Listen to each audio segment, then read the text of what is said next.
की जा रही है। ईडी पहली बार पूछताछ कर रही है। पहली बार सामना तेजस्वी यादव का ईडी की टीम से हुआ है। इससे पहले सीबीआई ने पूछताछ की थी। आपको बता दें कि इससे पहले 25 मार्च को सीबीआई ने तेजस्वी से इसी मामले में पूछताछ की थी।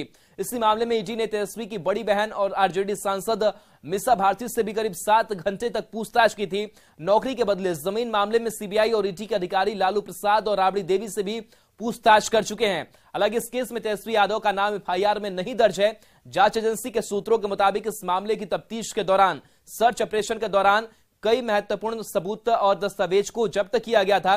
लिहाजा उसी मामले में आगे की तफ्तीश और उन दस्तावेजों और सबूतों की सत्यता जांचने के लिए और विस्तार से जानकारी के लिए तेजस्वी यादव के लिए सवालों के फेहरिस्त है और उनसे सवाल पूछे जा रहे हैं।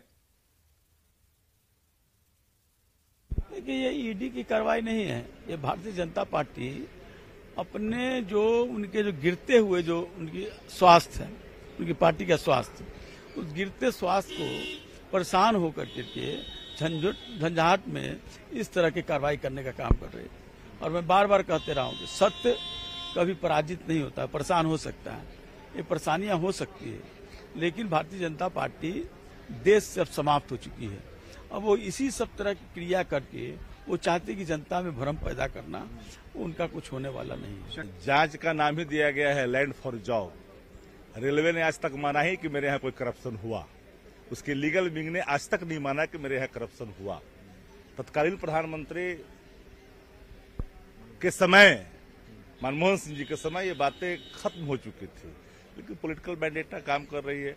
हम तो कानून का सामना करते हैं ना, कानून के हम लोग मानने वाले लोग हैं, कानून से ऊपर कोई है नहीं। तो एक बात आप जान लीजिए कि 24 तक चलता रहेगा। सज नहीं होनी चाहिए मीडिया कर्मियों को भी नहीं। जो लोगों को परेशान करने वाली संस्थाएं हैं, सीबीआई है, ईडी है, इनकम टैक्स है, बेशर्मी के साथ उनका इस्तेमाल हो रहा है। यानी आप देख लीजिए कि जितने भी नेता हैं जो इस सरकार के खिलाफ मुखर हैं, उन सब के खिलाफ इन एजेंसियों को लगा दिया जाता है पीछे पीछे। आप जो है दौड़ते रहिए, और इनके यहाँ जो गया पाक साफ हो जाता है।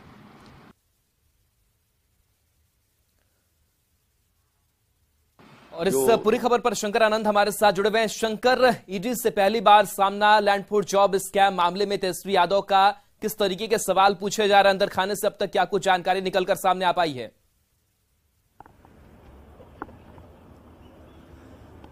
देखिए, आज जिस तरह से तेजस्वी यादव से जो महत्वपूर्ण 2 चरणों में आज पूछताछ होगी। एक लंच टाइम तक जो तकरीबन पहले राउंड में पूछताछ होगी, जिसमें कि सामान्य जो तरीके से पूछताछ हो रही है, सामान्य तरीके की अगर बात करें तो उसमें तेजस्वी यादव से जुड़े हुए तमाम उसके एसेट्स के बारे में जानकारी ली जा रही है, उसके बैंक अकाउंट के बारे में जानकारी ली जा रही है, उनके घर में कौन कौन से लोग हैं, जो जिनका इनकम का साधन क्या क्या है, खेती और नौकरी, और इसके साथ साथ किस तरह से उनके इनकम का जो साधन है उसके बारे में पूछताछ की जा रही है। तो आज लंच तक की जो पूछताछ होगी वो उनसे व्यक्तिगत जुड़े हुए तमाम जो मसले हैं उससे जुड़े हुए मसलों पर पूछताछ किया जाएगा कि उनके घर के कौन कौन से सदस्य हैं जो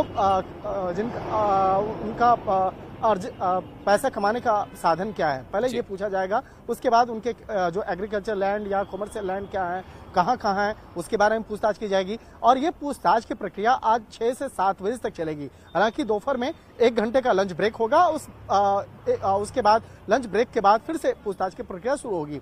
लेकिन अगर पूछताछ की अगर बात करें तो जिस तरह से जमीन से जुड़े घोटाले मामले के तफ्तीश जो की जा रही है, जमीन के बदले नौकरी देने का ये मामला है, तो इस मामले में जो तेजस्वी यादव या उनके परिजनों के द्वारा ये कहा जा रहा है कि तेजस्वी यादव का नाम ना तो एफआईआर में है, ना ही चार्जशीट में है, तो फिर पूछताछ के लिए क्यों बुलाया गया है? तो दरअसल इस मामले में जो जांच एजेंसी के हमारे सूत्र बताते हैं कि जिस तरह से इन्वेस्टिगेशन किया जा रहा था, उसी इन्वेस्टिगेशन के दौरान में कई महत्वपूर्ण जानकारियां निकल के सामने आई। पूछताछ के दौरान में कई ऐसे दस्तावेज हाथ में लगे हैं सर्च ऑपरेशन के दौरान, और उसी दस्तावेज को खंगालने के लिए बाकायदा आगे ये इन्वेस्टिगेशन किया जा रहा है। और कई ऐसे डॉक्यूमेंट से मिले थे जिसमें कि पता चला था कि तेजस्वी यादव से कनेक्शन जुड़ता हुआ प्रतीत हो रहा है। तो किस तरह से वो कनेक्शन जुड़ रहा है, किस तरह से इस मामले में तेजस्वी यादव की भूमिका है और क्या वो तेजस्वी यादव की प्रॉपर्टी है या नहीं है, या तेजस्वी यादव के नाम पर कोई बेनामी प्रॉपर्टी को संचालित कर रहा था। तो इन तमाम मामलों की गंभीरता को देखते हुए इस मामले में विस्तार से पूछताछ की जा रही है। शंकर, इससे पहले सीबीआई ने जांच की और आज ईडी की पूछताछ लगातार जारी है। क्या लग रहा है कि ईडी आज के बाद फिर से पूछताछ के लिए बुला सकती है, या फिर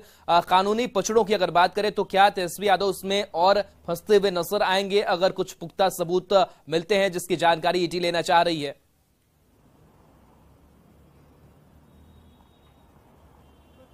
देखिए, निश्चित तौर पे ये पूछताछ की प्रक्रिया है काफी लंबी होने वाली है और अगर ईडी संतुष्ट नहीं हुई है तेजस्वी यादव के जवाब से तो निश्चित तौर पे फिर से उनको नोटिस भेजा जाएगा और पूछताछ के लिए बुलाया जाएगा।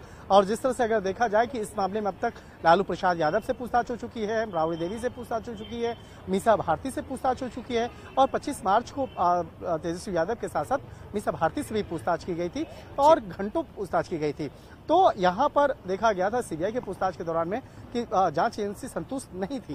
तो हो सकता है कि जिस तरह से सीबीआई के द्वारा भी फिर से समन भेजा जा सकता है, वहीं उसी तरह से उसी पैटर्न पे ईडी में भी कई बार आरोपियों को कई बार बुलाया जाता है, 4 बार 5 बार तक बुलाया जाता है। और ये जो प्रक्रिया है ये प्रक्रिया इसलिए की जाती है जिससे कि सवालों की तह तक पहुंचा जा सके और इन्वेस्टिगेशन का जो तय है वहां तक पहुंचने के लिए ये कोशिश की जाती है कि इस मामले में तमाम जो जांच प्रक्रिया को अंजाम देने के लिए तमाम लोगों को बुलाया जाता है। तो एक तरह से कहा जा सकता है कि अभी इस वक्त में इन्वेस्टिगेशन की प्रक्रिया चल रही है और उसी के तहत तेजस्वी यादव से पूछताछ की प्रक्रिया चल रही है और जल्द ही इस